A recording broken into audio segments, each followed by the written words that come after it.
La semaine de la pop philosophie saison 15 présente Liberté, équité, solidarité. Une approche philosophique, sociologique, artistique, littéraire et pop à la fois.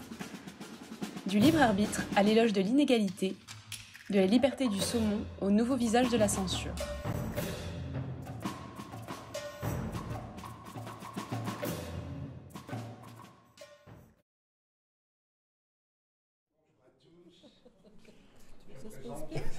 L'initiative de ce petit festival, la semaine de la pop philosophie, qui réunit de grands intellectuels et de grands avocats chaque année. Yes.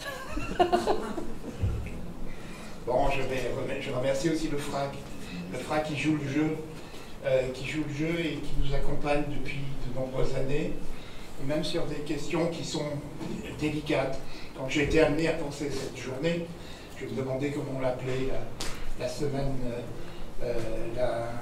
les nouveaux visages de la censure, par exemple, ou les nouveaux artistes dégénérés aussi. J'ai beaucoup pensé aux artistes dégénérés. Cette exposition tristement célèbre, ou par exemple les artistes qui étaient amenés à s'inspirer, à s'approprier des cultures autres comme l'Océanie ou l'Afrique étaient très très mal vus. Enfin, ils étaient très très mal vus, donc ils ont été programmés dans le comité de sélection de cette exposition. Voilà, c'est une manifestation c'est une journée qui me tient particulièrement à cœur, et je remercie Agnès Tricoire, maître Agnès Tricoire. On dit pas maîtresse. Hein. Non, on dit pas maîtresse. On dit pas maîtresse. J'en étais sûre. Maîtresse Agnès, ça fait bizarre. Et voilà. Jean Slamovitch, Hubert Ekman, d'avoir eu la gentillesse d'accepter notre invitation. Je vous souhaite une très très bonne journée, une très bonne rencontre. À très bientôt. Ce soir peut-être pour la soirée Cuba Libre.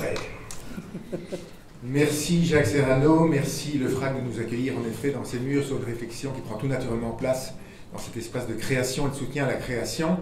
Mon nom est Martin Legros, je suis rédacteur en chef de Philosophie Magazine, partenaire donc de la semaine de la pop philosophie depuis sa création et en particulier donc de cet après-midi.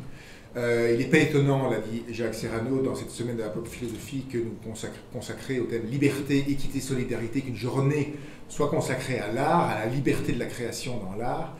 On connaît tous l'intérêt de Jacques Serrano pour la question esthétique. Je crois d'ailleurs que la prochaine édition 2024 de la semaine de la pop philo sera consacrée à la question de l'art et du projet de démocratisation de l'art. Mais au-delà de cet intérêt personnel, en effet, l'art est devenu aujourd'hui, est au cœur, sans doute, au théâtre de débats récurrents sur la question de son existence, de son statut, à l'abri ou pas de nos opinions, de nos conflits, de nos tensions contemporaines, de nos critères de moralité contemporaine.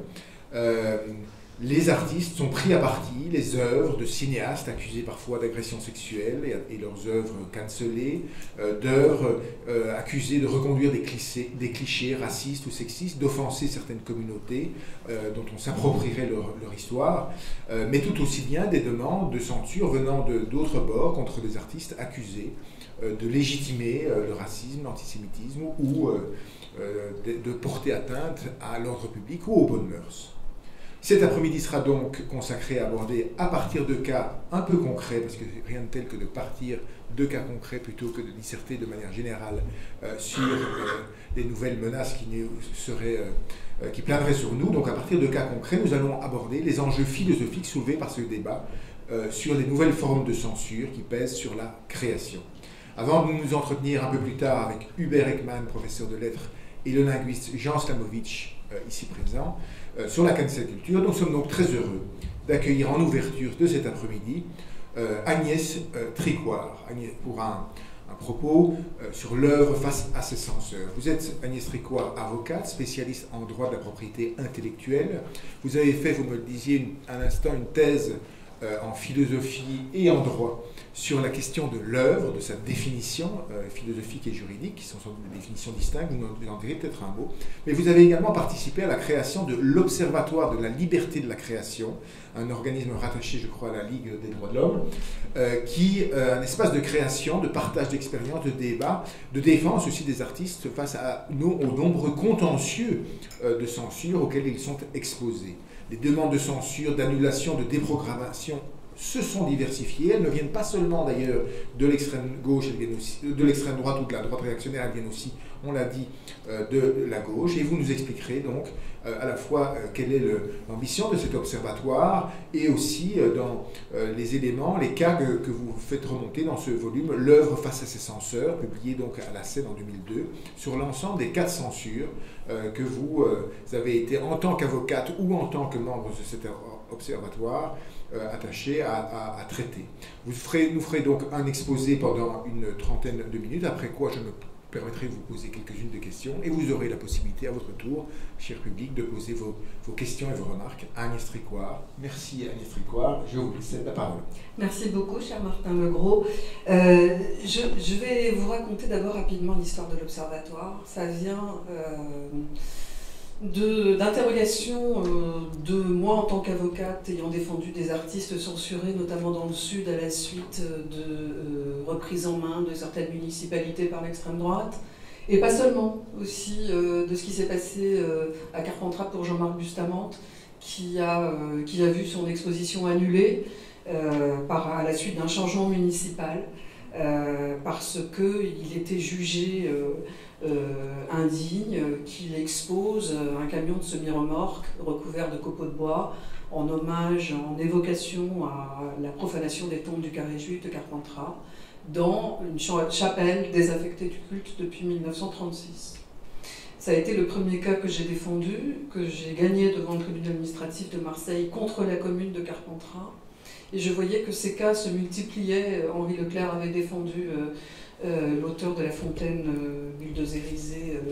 Alors évidemment, les noms me manquent, ça c'est la fièvre et je m'en excuse, mais je les retrouverai. Mais on constatait au début des années 2000 que ces cas se démultipliaient. Il y avait l'histoire de l'exposition de présumés innocents à Bordeaux. En littérature aussi, plusieurs romans étaient menacés d'interdiction ministérielle. Je vais revenir à cette histoire d'interdiction ministérielle de la littérature. Rose Bonbon de Nicolas Jones-Gorlin, qu'on a défendu, qu'on a soutenu au moment où on a constitué l'Observatoire. Et puis Louise Korecki, Il entrerait dans la légende, poursuivi devant le tribunal correctionnel de Carpentras par une association d'extrême droite qui s'appelle Promouvoir et qui fait la pluie et le beau temps aujourd'hui de la censure en cinéma, qui a gagné ses galons alors qu'ils sont trois tout mouillés et qu'ils ne représentent qu'eux-mêmes et une idée vraiment d'extrême droite et d'ultra-catholique de la culture. Donc notre première préoccupation, ça a été ça, et de le faire en interdisciplinarité, parce que c'est comme ça que moi je suis constituée en tant que juriste et intellectuelle, c'est que je pense qu'une seule discipline ne peut pas embrasser une question complexe. Il faut réfléchir à plusieurs. Et donc autour de la table, j'ai réuni des philosophes, puisque c'était mon double cursus, mon double parcours, et puis des gens venant de l'art contemporain, des critiques, des artistes, des cinéastes, des écrivains, etc.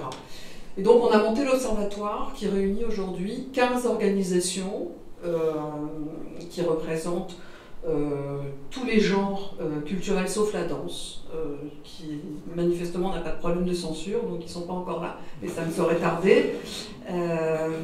Et puis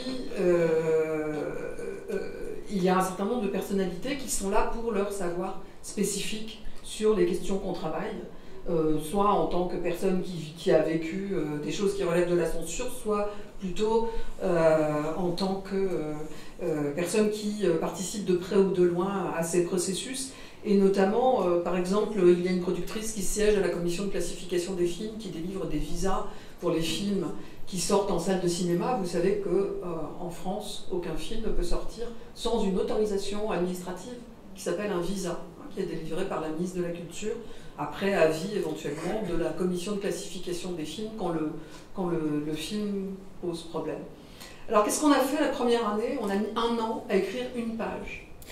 Pourquoi on a mis 1 an à écrire une page? Parce que les mots ne voulaient pas dire la même chose pour nous et qu'on s'est demandé... La liberté de création n'existait pas. Je crois vraiment qu'on peut dire qu'on l'a inventée et qu'on en est très très fiers.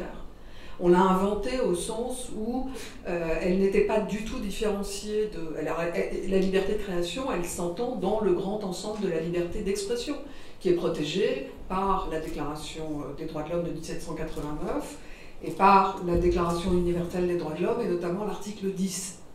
Ça, c'est très important de situer juridiquement où sont les choses. Et à l'époque, on parlait de liberté d'expression en matière de création. Nous-mêmes, on ne savait pas qu'on allait pouvoir singulariser au point où elle est aujourd'hui la liberté de création. Puis aujourd'hui, on a une loi qui la protège et une décision du Conseil d'État qui l'a déclarée liberté fondamentale. Je vous avoue, j'ai des points... Moi, ça m'émeut encore quand je le dis, parce que bon, pouvoir s'honorer d'avoir aidé à créer une liberté fondamentale, je crois que je suis le seul groupe de travail de la Ligue des droits de l'homme ou issu de la Ligue des droits de l'homme qui puisse s'en honorer, donc on en est très très fiers. Et alors ça veut dire quoi? Ça veut dire qu'il a fallu qu'on isole ce dont on voulait parler dans le grand ensemble de la liberté d'expression. Donc on a décidé d'essayer d'identifier ce sur quoi on travaillait. On travaille sur les œuvres, on travaille sur l'expression, on travaille sur la représentation, on travaille sur quoi exactement. Et donc ça nous a mis, on a mis 1 an à se mettre d'accord là-dessus, et sur un texte qui est toujours un texte fondamental, qui figure sur le site de l'Observatoire, qui s'appelle le Manifeste, qui a été publié dans la presse, et qui a rallié beaucoup de signatures à l'époque. Tout ça c'est 2003. Et on dit des choses très très simples. On dit, quand un personnage de roman parle, c'est pas quelqu'un qui s'exprime dans la réalité. Le discours qu'il porte, même si c'est un discours raciste, à l'époque on prend cet exemple parce que ça fait partie de l'actualité, ça n'est pas la même chose que si quelqu'un, dans cette salle, se met à insulter quelqu'un d'autre en tenant un propos raciste. Donc, on travaille beaucoup sur qu'est-ce qui fait la spécificité de l'œuvre, et on décide de retenir comme critère d'identification la notion de fiction. Parce qu'on a travaillé, on est tous un certain nombre à avoir travaillé sur notamment la narratologie, qui est cette science de la littérature qui permet d'identifier différents types de discours et qui met à disposition des outils. Alors je pense que les interlocuteurs qui suivent reviendront sans doute plus en détail que je ne vais le faire, mais je dois dire que moi, quand j'ai écrit le petit traité de la liberté de création, j'ai eu recours, et je crois la première en tant que juriste, à des instruments relevant de ces disciplines-là pour expliquer ce qu'on faisait et pour justifier la différence de nature, la différence de mécanisme entre une œuvre fictionnelle et un discours argumentatif. Donc c'est là-dessus que repose principalement notre défense d'une exception de l'œuvre. Je sais que le mot est considéré comme problématique aujourd'hui par un certain nombre de personnes, mais la question est complexe et il faut l'affronter, y compris dans le dissensus, à condition que le débat soit permis, et possible, et aimable, et courtois. Condition que j'y mets impérativement. Ensuite, nous décidons de ne pas être dogmatiques. On m'a demandé récemment quel était le dogme de l'Observatoire sur telle question. Une journaliste du Monde, je lui ai répété 3 fois que nous n'avions pas de dogme. Elle a quand même écrit dans Le Monde, le dogme de l'Observatoire, c'est 2. Ça me hérisse le poil. Nous n'avons pas de dogme. Nous réfléchissons, nous pensons à plusieurs, et nous pensons parfois dans le dissensus parce qu'on n'est pas toujours d'accord. Et ça, c'est très très bien de ne pas être toujours d'accord, parce que les problématiques auxquelles on s'affronte sont de plus en plus compliquées. Nous n'avons pas de dogme, ce qui veut dire qu'à chaque cas qui nous est présenté, d'abord on n'a pas le temps de tous les traiter, hein, mais quand on nous présente un cas, ou quand on décide de se saisir d'un cas, nous examinons les choses au cas par cas, c'est-à-dire à partir de ce dont le cas est constitué spécifiquement. Ça veut dire quoi le cas? Ça veut dire d'abord prendre connaissance de l'œuvre directement. Ce n'est pas toujours possible. Il y a des fois où on nous rapporte ce que dit une œuvre. Il y a des fois où, quand une représentation de théâtre se passe ailleurs qu'à Paris et que personne de l'Observatoire ne peut y aller, comment on fait pour décider d'intervenir, comment on fait pour réfléchir.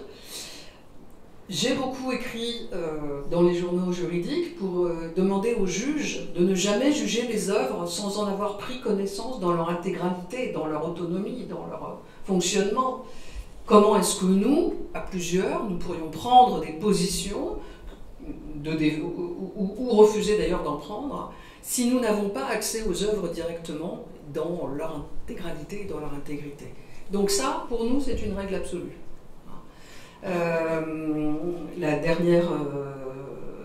Une des dernières interventions que nous avons fait ensemble, vous le savez, c'est à propos de l'œuvre de Myriam Khan au Palais de Tokyo. Nous sommes allés voir l'exposition la veille du jour où elle a été vandalisée, l'œuvre de Myriam Khan, puisque vous savez qu'elle a fait l'objet d'un jet de peinture. Et nous sommes allés voir cette exposition qui était absolument hallucinante et passionnante. Et combien il était d'ailleurs difficile de voir cette œuvre en dehors de son contexte d'exposition qui permettait complètement de lui donner un sens beaucoup plus complexe que, évidemment, le sens extirpé par ses contestataires.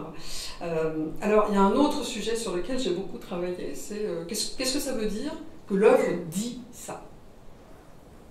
Qu'est-ce que c'est le message de l'œuvre et c'est quoi la différence entre le message de l'œuvre et le message dans l'œuvre? Il se trouve que je viens de relire Searle, qui est un des grands théoriciens de cette question-là. Pourquoi? Parce que, ça va peut-être vous paraître incroyable, mais parce qu'on est en train de faire une question prioritaire de constitutionnalité contre Darmanin, dans une histoire où il a interdit, grâce à une loi 49 complètement obsolète qui est censée permettre au ministre de l'Intérieur et non pas au ministre de la Culture de veiller aux publications contre la jeunesse, il a interdit un livre destiné à des adolescents qui s'appelle Bien trop petit, l'histoire d'un adolescent, alors pardon, j'y suis allée beaucoup trop vite, mais on reviendra au reste. L'histoire, c'est un adolescent qui, à un cours de gym, se rhabille et ses camarades de classe se rendent compte qu'il a un tout petit zizi et se moquent de lui. Et ça va tellement loin qu'il décroche. Donc il y a le thème du décrochage scolaire qui est très important dans le roman. Et pour s'en sortir, il commence à écrire dans un site internet dans lequel on peut écrire et être lu par des gens publiquement. Et il commence à écrire des scènes assez hautes. C'est-à-dire qu'il s'en sort en racontant lui-même des fictions qui sont cochons. Hein, il ne faut pas... voilà. Et il a une interlocutrice qui le lit, et c'est passionnant, parce qu'il y a vraiment une interaction avec cette interlocutrice qui lui dit par exemple, attention, la première scène, elle est un peu sexiste, et il comprend, elle lui explique qu'elle est beaucoup plus âgée que lui. Et c'est ce qu'on appelle un roman d'apprentissage, pour sortir du malheur et de la souffrance adolescente, comme on fait. Bah, lui, il écrit des scènes de cul. Voilà. Et ça a paru à Darmanin absolument déplorable. Et comment on lit une œuvre, qu'est-ce qu'on dit et qu'est-ce qu'on lui fait dire?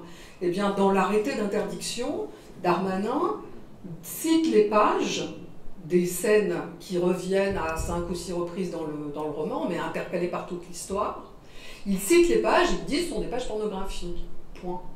Alors, qu'est-ce qu'on fait quand on extirpe des extraits d'une œuvre et qu'on les montre? Ce que font très souvent les gens qui contestent les œuvres.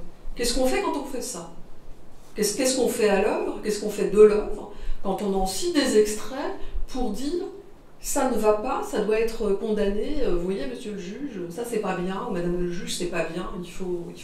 Donc qu'est-ce qu'on fait quand on prend des bouts d'œuvre et qu'on les remet dans la littéralité, qu'on les remet d'autorité dans un rapport à la littéralité qui fait qu'elles sont comptables, que l'auteur devient comptable des propos fictionnels qu'il a fait tenir à des personnages. Et là-dessus, vous avez une vraie évolution de la jurisprudence, notamment de la 17e correctionnelle, qui est cette fameuse chambre qui a jugé Baudelaire et Flaubert, c'est toujours la même. Hein.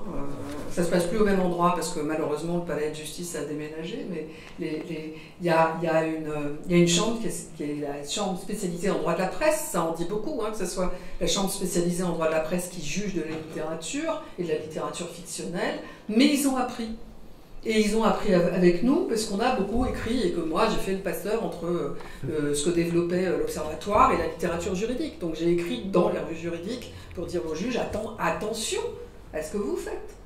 Hein, une œuvre est une proposition polysémique qui s'offre à l'interprétation. Vous avez un jugement autoritaire. Qu'est-ce que vous faites en jugeant une œuvre?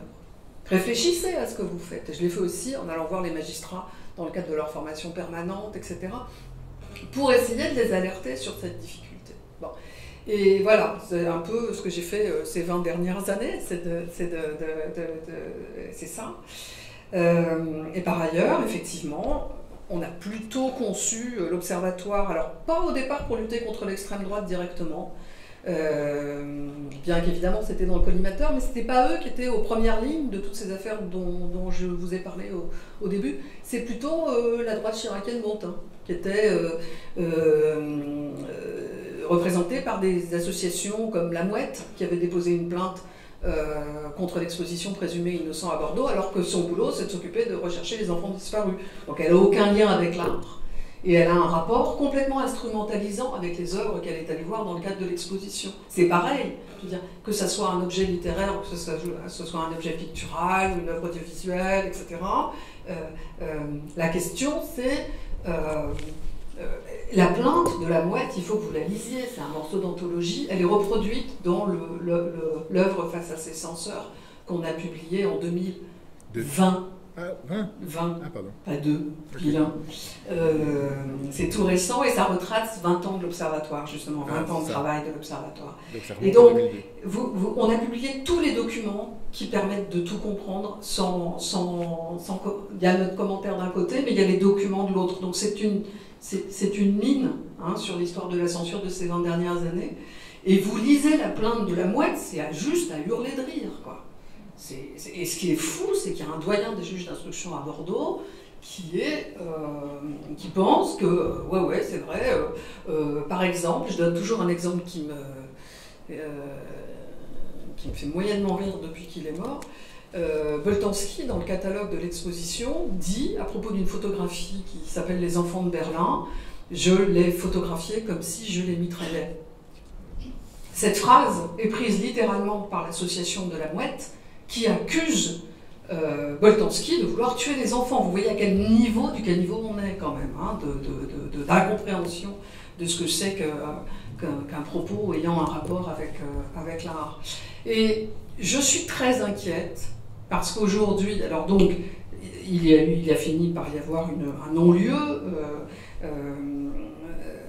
contre cette exposition, et il y a eu une espèce d'entreprise de réhabilitation dans le Monde 2 il y a 2 ans, de l'association La Mouette qui avait été injustement traînée dans la boue par tous ces affreux gens de gauche qui sont prêts à ce que tout et n'importe quoi soit dans l'espace public et qui refusent tout contrôle. Et tout d'un coup, on avait une espèce de réhabilitation comme ça en disant « Oui, finalement, La Mouette, c'était pas si mal, elle voulait le bien des enfants. » Complètement déliant sur 8 pages. Avec une interview de cette directrice d'association qui avait quand même réclamé que toutes les œuvres soient brûlées. C'était pas tout à fait rien, et je ne sais pas si vous vous souvenez du contenu de l'exposition, mais ça représentait un panel d'artistes très connus. Ils ont lancé une commission rogatoire pour interroger Robert Mapplethorpe, qui était mort depuis 15 ans. Donc ils ne sont pas au point à Bordeaux. Bon. Alors, aujourd'hui, la complexité de nos débats, c'est, et je vais me différencier sans doute de ce qui va vous être dit après moi, c'est que nous avons affaire à des demandes qui sont des demandes progressistes, de faire attention aux violences sexuelles, aux violences sexistes, de faire attention aux discriminations, ce que naturellement, venant de la Ligue des droits de l'homme, je suis très encline à faire également. De faire attention à un certain nombre de choses et de désigner des œuvres ou des auteurs qui, eux, poseraient un problème par rapport à ces valeurs fondamentales et qui demandent qu'on n'aille pas voir telle ou telle œuvre. Jusque-là, ça va. Chacun a le droit de critiquer, de s'exprimer et d'appeler au boycott de ce qu'il veut.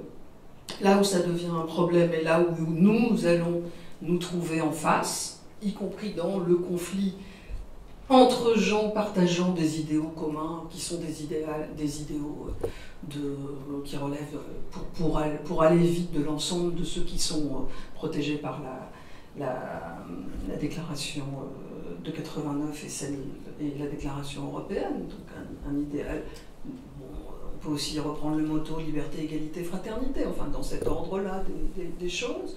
On peut se retrouver opposé à des organisations qui vont demander, pas seulement protester contre un concert de Bertrand Cantat, mais qui vont essayer d'intervenir et de faire pression pour que le programmateur des programmes, qui vont faire barrage de leur corps lorsque le public va vouloir accéder aux œuvres, y compris à l'œuvre de théâtre dont il a fait la musique dernièrement au Théâtre de la Colline. Et donc on va se retrouver à avoir en face de nous des gens qui ne sont pas seulement des groupuscules d'extrême droite, catholiques, excités, qui ne veulent pas que telle ou telle œuvre blasphématoire ait lieu, blasphématoire entre guillemets, puisque blasphème n'est pas un délit en France, mais potentiellement des amis politiques auxquels nous disons non. Il y a une ligne jaune, hein, qu'on ne franchit pas. On peut tout à fait avoir un problème et considérer qu'on n'a pas envie d'aller voir Bertrand Cantat sur scène, et même le dire publiquement, et même dire que, voilà, ça, aucun problème. Mais chacun est libre d'accéder aux œuvres, et personne ne doit s'interposer entre soi et les œuvres. Parce que, pourquoi? Eh bien, à cause de Kant. Parce que il n'y a pas de société plus démocratique qu'une société qui permet à chacun de se faire son propre jugement et de prétendre le partager avec tout le monde, c'est-à-dire de le proposer au débat, ce jugement sur les œuvres. Et que, jusque-là, moi je trouve que cette raison est absolument indépassable, et si on en trouve d'autres ensemble, je serais ravi, mais voilà, je la mets sur la table. Merci beaucoup de ce premier propos qui pose plein de questions. Je voudrais, dans un premier temps, essayer de suivre le fil de votre propos qui est vraiment passionnant. Non, pas du tout.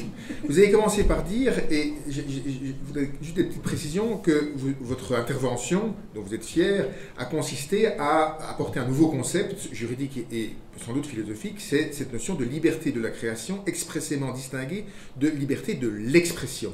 Donc je voudrais vous demander, justement, en quoi est-ce que la liberté d'expression se distingue, sur base de quels critères, de celle de la liberté d'expression? Premier point. Je peux... Okay. Une par une, vu l'état ralenti dans lequel je suis. Alors, la liberté de création fait toujours partie du grand ensemble de la liberté d'expression. Parce que si la loi française a décidé de la protéger en tant que telle, dans les conventions de droits de l'homme, on ne peut pas les modifier. Et il n'y a toujours que la liberté d'expression. Donc ça veut dire que les juges doivent tenir compte de ce que j'ai expliqué tout à l'heure, c'est-à-dire de critères qui permettent de distinguer les discours dans l'œuvre selon la nature de l'œuvre. Ce n'est pas la même chose de juger un propos politique tenu par un homme politique dans un livre ou dans un article de journal que de juger le propos d'un personnage dans un roman. Et donc, c'est cet apprentissage-là qui est en cours que j'ai mentionné, mais c'est dans le grand ensemble de la liberté de création, de la liberté d'expression. Alors, vous faites exactement ça me mène directement à ma deuxième question.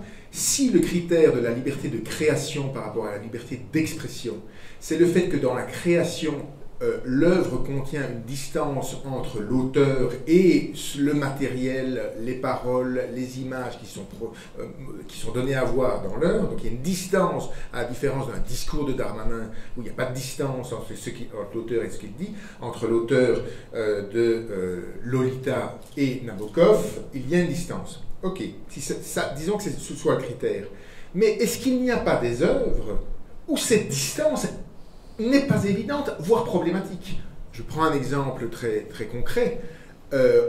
Justement, Lolita de Nabokov, il est tout de suite compris que l'auteur Nabokov n'écrit pas une autofiction sur la manière dont Humbert est en train de détruire par les relations sexuelles qu'il a avec sa belle-fille mineure, il est en train de détruire quelqu'un. on sait tous que Nabokov n'est pas en train d'écrire une autofiction. Matzneff, on relit ses livres aujourd'hui avec consternation en se disant ce mec est en train de nous expliquer qu'en réalité, à travers de l'autofiction, il abusait des jeunes filles mineures. Et voilà, donc là... Voilà, j'ai une réponse qui est très simple. Matzneff, c'est pas de la fiction, c'est du récit. Oui, mais qui décide? Mais parce que Matzneff dit c'est de la fiction. Cher ami.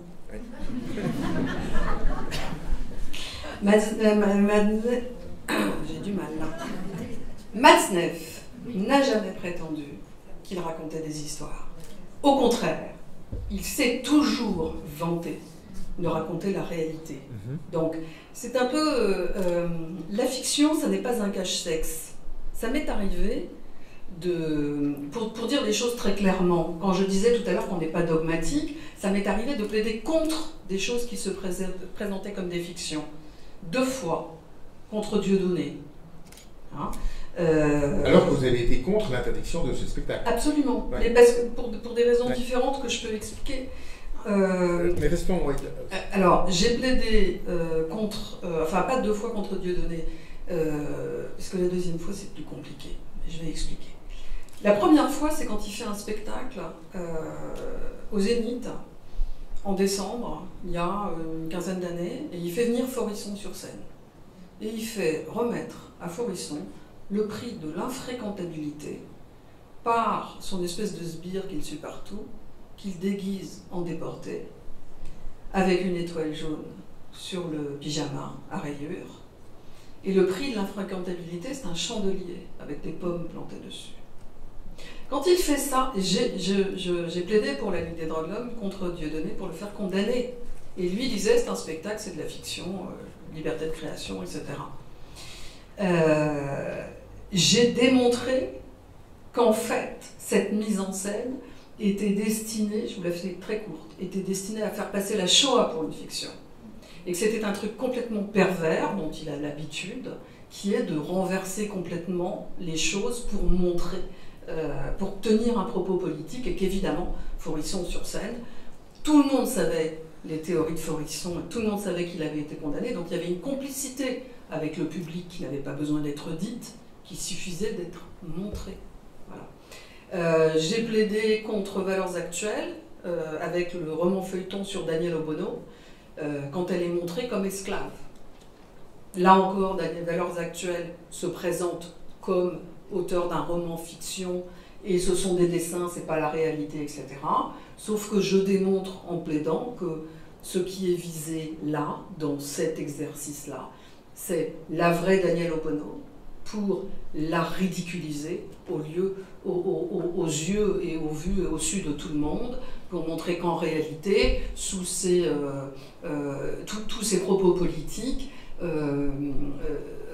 tombent à l'eau quand si elle était réellement dominée comme ses ancêtres l'ont été. Enfin, je veux dire, c'est d'un propos d'une perversité et d'un racisme terrifiant. Là encore, condamnation. Donc, quand je dis qu'il n'y a pas de dogme, il n'y en a vraiment pas. En revanche, quand Sarkozy se mêle de vouloir interdire a priori dans la première vague de spectacles, parce qu'aujourd'hui je ne suis pas sûre que j'aurai la même position, je vous avoue, se mêle d'interdire Dieudonné parce qu'il a tenu des propos antisémites quasiment à tous ses spectacles, et qu'on dit qu'il va recommencer, moi ça me pose un problème d'interdire a priori un spectacle. Il n'y a plus de censure au théâtre par l'État depuis le début du XXe siècle. Le théâtre est libre, il a gagné sa liberté, le spectacle est libre. Nous avons une loi pénale qui est fort bien faite, qui nous permet de poursuivre les propos quand ils se présentent comme étant fictionnels, mais qu'en réalité, ils visent à se moquer d'une partie de la population. La chanson Shoah Nanas, elle devrait être poursuivie à chaque fois qu'elle est diffusée, que ce soit dans un spectacle, sur Internet, sur YouTube, etc. Bon. Le problème, c'est que entre vous et moi, hein, c'est la vieille militante antiraciste qui parle, si, vieille, on fait tous nos efforts. Mais c'est comme vider la mer avec une petite cuillère. Hein. C'est pas parce qu'on poursuit des propos racistes qu'on arrive empêcher le racisme et l'antisémitisme. On fait tout ce qu'on peut. Mais celui qui a la solution au miracle, là, me la donne. Hein. J'adorerais la trouver. Mais donc, si je comprends bien votre critère, vous n'êtes pas pour une position, je dirais, le plus simple, ce serait de dire liberté totale, non. Le public est majeur, c'est au public et pas à l'État à trancher. Les Américains fonctionnent un peu comme ça d'ailleurs, et laissent la société, au prix de pression considérable, etc., mais laissent la société et les citoyens juger. Si je comprends bien, ce n'est pas votre solution, je dirais, de facilité juridique qui dirait que le public se débrouille. Vous acceptez le fait qu'il y ait prise jugement sur la recevabilité d'une œuvre en tant qu'œuvre. Et votre critère, si je vais jusqu'au bout du truc, ce serait de dire que la fiction doit rester une fiction. Exactement. C'est-à-dire que les personnages ne doivent... Mais c'est un peu désarmant pour l'art, parce que c'est dire à l'art... Reste dans ton coin, Coco, n'aie aucun effet sur la réalité. Mais non, ça c'est une caricature, camarade. Non, mais je veux dire, allez, je ne vais pas regarder, mais donc votre critère c'est de dire un personnage doit toujours rester un personnage et non pas quelqu'un qui inciterait le lecteur à avoir une attitude. Je vais proposer un exemple qui reflète assez bien cette complexité que vous évoquez, Martin. C'est l'histoire du roman de Mathieu Lindon, Le procès de Jean-Marie Le Pen. Dans ce roman, Mathieu Lindon met en scène des personnages antiracistes qui détestent tellement Le Pen qu'il traite le parti, à l'époque le Front National, de bande d'assassins. Le Pen trouve pas ça drôle, il poursuit en diffamation. Honte sur la France qui a condamné Mathieu Lindon en première instance, en appel et devant la Cour de cassation. Et les magistrats qui ont rendu ces décisions, aujourd'hui, s'en mordent les doigts. Bon, et ça, pourquoi? Parce qu'on a beaucoup avancé, on a beaucoup évolué. Mais le problème, c'est que le personnage qui parle de Le Pen, du vrai Le Pen, a priori, ou du faux Le Pen, c'est-à-dire du Le Pen du roman, ça, c'est une première question. La deuxième question, c'est ce militant antiraciste, il n'existe que sur le papier. Ce sont des mots sur un papier, c'est pas une vraie personne.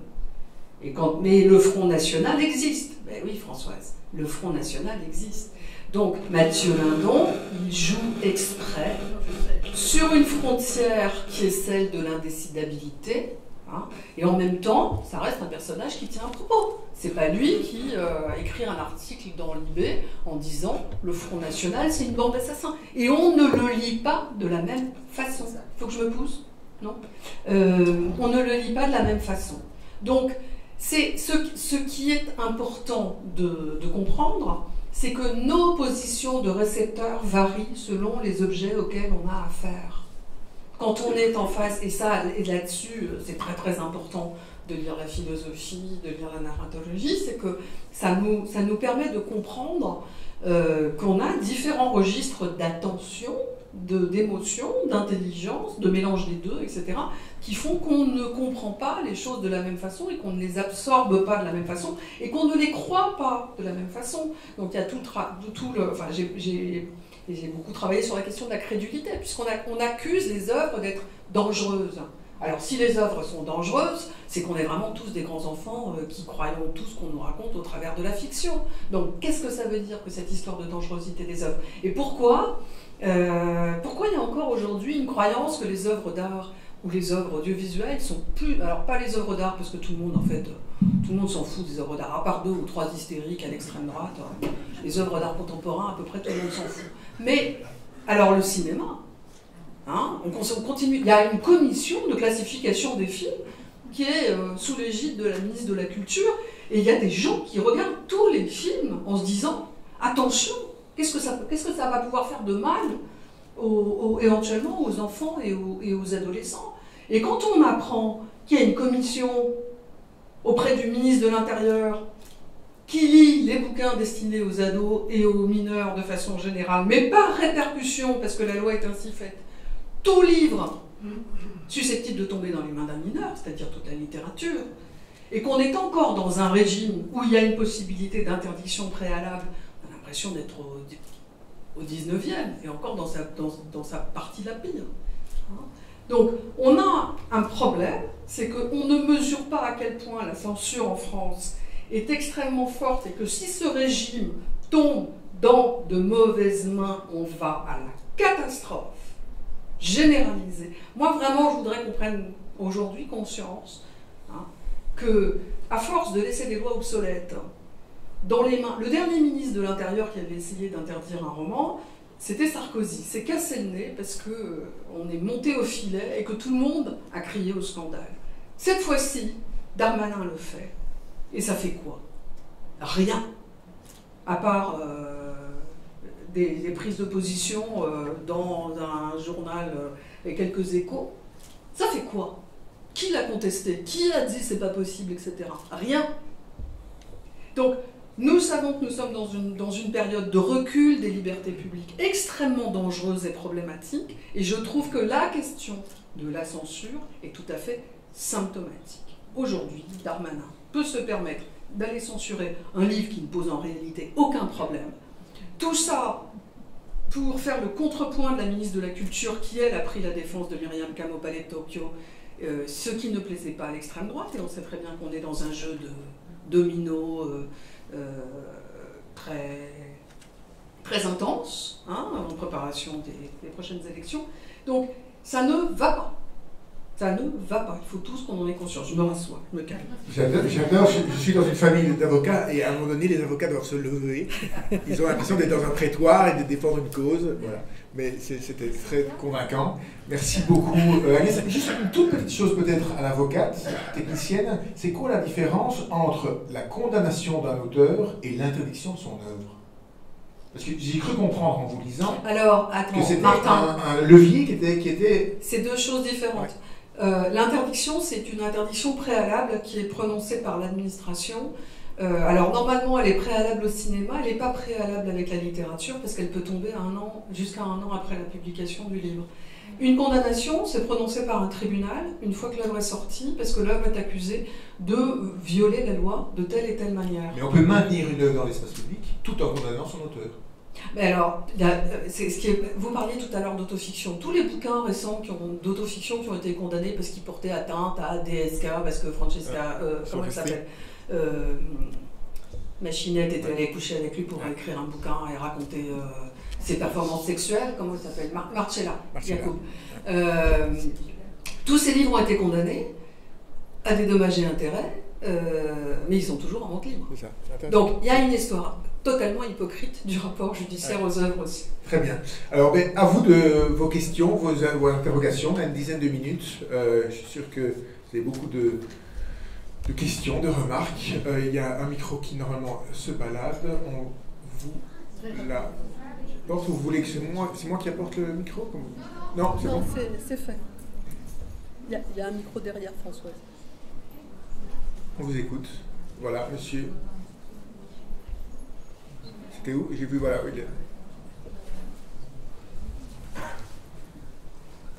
je voulais simplement savoir pourquoi le théâtre était tout à l'heure libre et le cinéma non. Est-ce qu'il y a une raison à ça? Je pense que c'est la taille du public. Pardon. Je pense que c'est lié à la taille du public. Et je pense que le théâtre est considéré comme étant plus confidentiel. On a moins peur. Cela dit, c'est une excellente question. Et sur laquelle je n'ai pas travaillé. Et là, tout d'un coup, j'ai très honte. Mais merci. Je vais bosser, je vous promets. François Gaillard. Très rapidement. Tiens, le micro.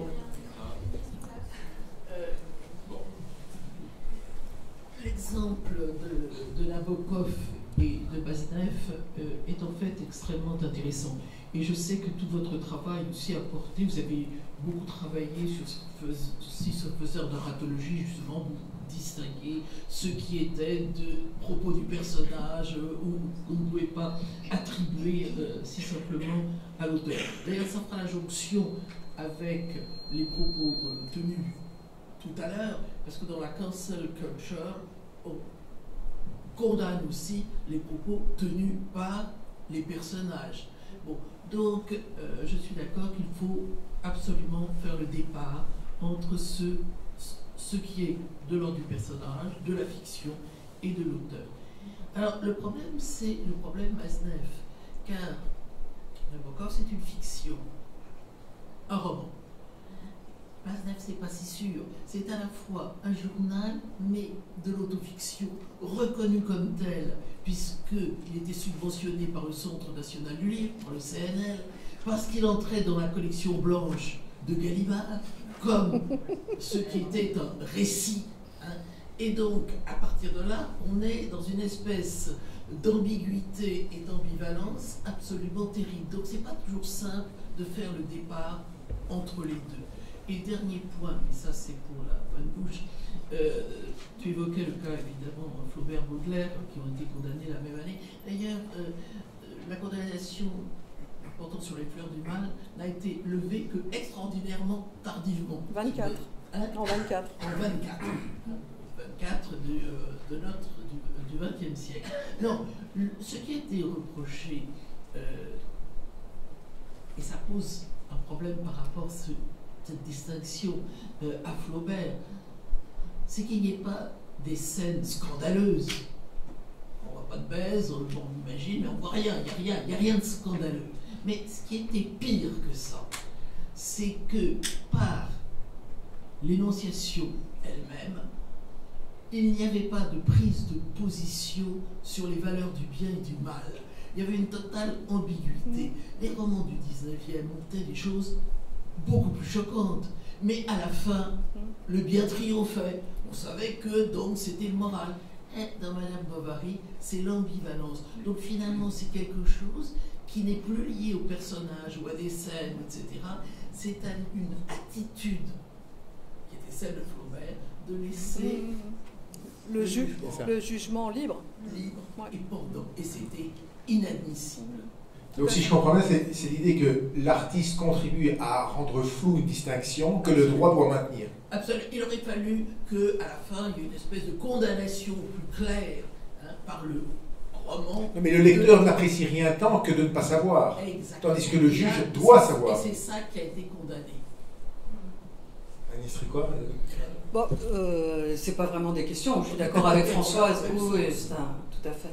Et pour Masnev, c'est très délicat. Non, je ne crois pas que ce soit si délicat que ça pour Masnev, parce qu'il y a toute la Françoise, il y a toute la jurisprudence justement qui précède celle de Marcella Yacoub, celle d'un certain nombre, et les juges ont un peu l'habitude de ne pas se faire avoir. Donc, je pense pas que ce soit si compliqué. Ceux qui n'ont pas lu. Mais cela dit, sur les juges, aucun juge ne s'est penché sur Masnev. Si, ça va venir. Ça va venir, mais à l'époque pas.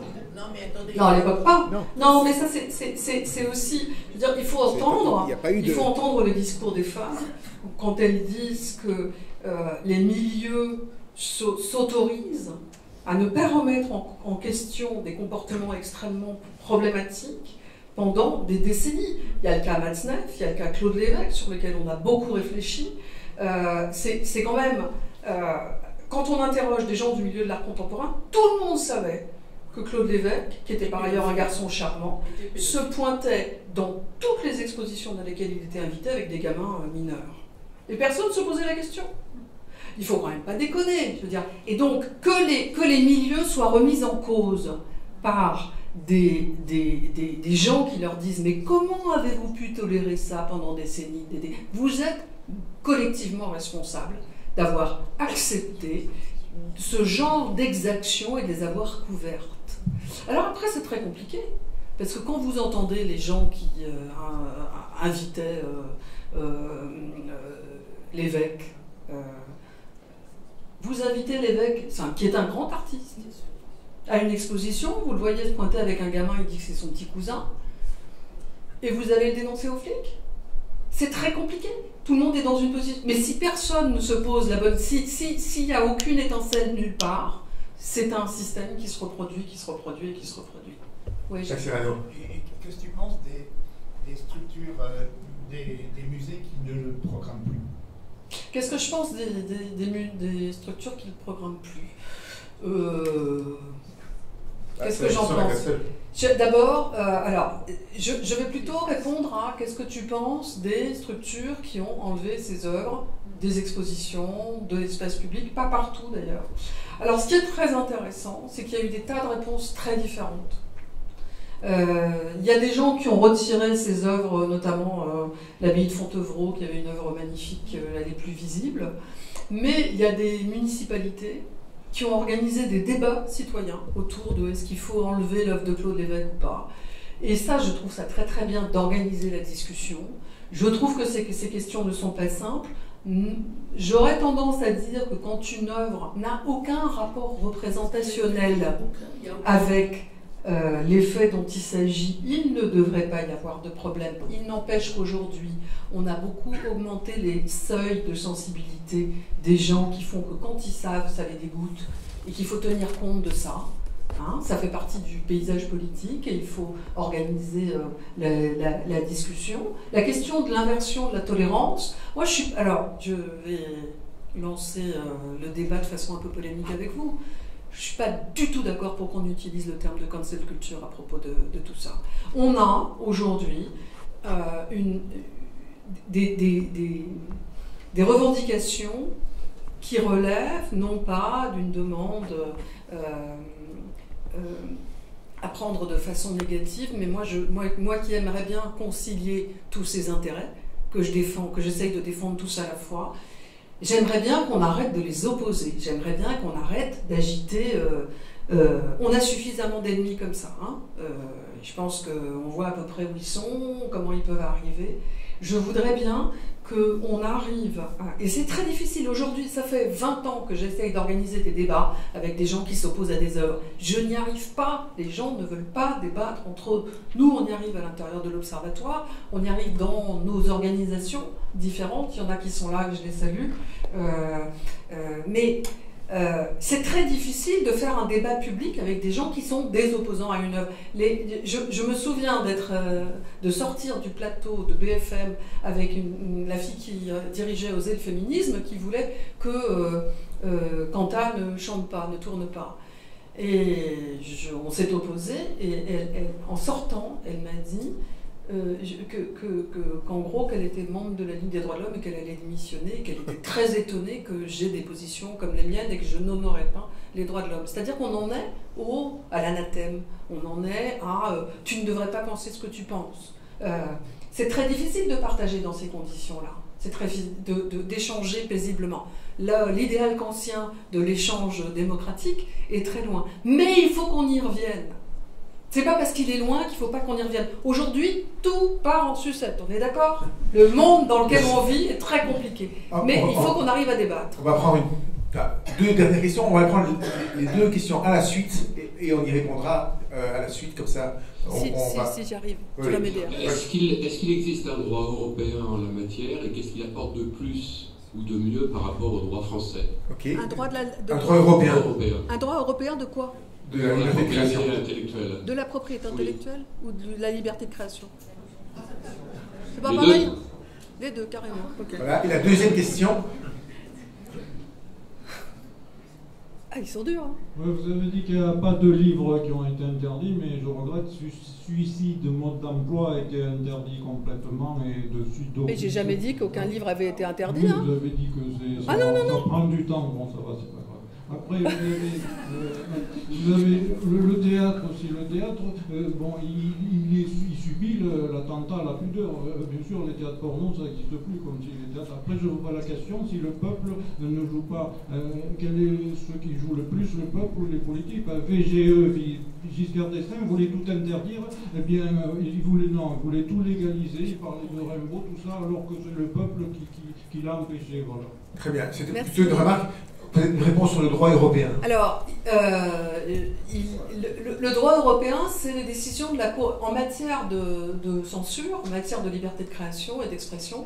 Ce sont les décisions de la Cour européenne des droits de l'homme qui, malheureusement, n'unifient pas les positions de chacun des pays nationaux, puisque sur un certain nombre d'exceptions à la liberté de création, comme la morale, comme un certain nombre de sujets, la religion. Vous savez, en Europe, il y a des pays qui ont le délit de blasphème dans leur loi. Ce n'est pas le cas de la France. Et donc la Cour européenne, quand elle est face à un pays qui a le délit de blasphème dans sa loi, elle ne va pas avoir la même attitude vis-à-vis de ce pays que vis-à-vis de la France qui ne l'a pas. Et elle refuse d'unifier des choses qu'elle considère comme trop compliquées, comme la morale et la religion. On la comprend un peu. Hein. Bon, en revanche, évidemment, il y a un droit européen de la liberté du droit d'auteur, mais je crois que ce n'était pas du tout votre question. Voilà. Très bien, merci beaucoup Agnès Ricoire, c'était passionnant. En dépit de votre